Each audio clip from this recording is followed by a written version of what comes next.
সোমবার সকালে এক মর্মান্তিক দুর্ঘটনার সাক্ষী থাকলো দুর্গাপুর। দামোদরের নদে স্নান করতে নেমে তলিয়ে গেল এক স্কুল পড়ুয়া। বেশ কিছুক্ষণের চেষ্টার পর উদ্ধার হলো তার নিথর দেহ।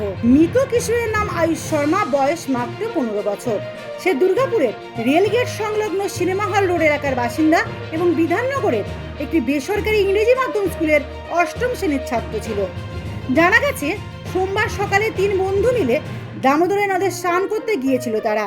প্রথমে নদীর ধারেই চলছিল জলকেলি, কিন্তু আনন্দের সেই মুহূর্ত যে এভাবে বিষাদে পরিণত হবে তা কেউ কল্পনাও করতে পারেনি।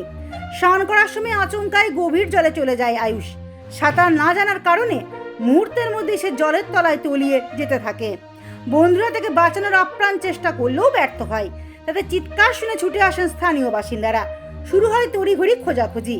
বেশ কিছুক্ষণ তল্লাশির পর নদী থেকে উদ্ধার করা হয় কিশোরের নিথর দেহ। উদ্ধার করার পরই আয়ুষকে দুর্গাপুর মহকুমা হাসপাতালে নিয়ে যাওয়া হলে চিকিৎসকরা তাকে মৃত বলে ঘোষণা করেন।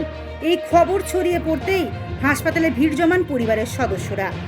একমাত্র সন্তানকে হারিয়ে কান্নায় ভেঙে পড়েছেন বাবা মা। কিশোরের এই অকাল মৃত্যুতে গোটা এলাকায় নেমে এসেছে গভীর শোকের ছায়া। দুর্গাপুর থেকে অন্তরা সাধুর প্রতিবেদন, সমাজ পরিবর্তনের মানুষ।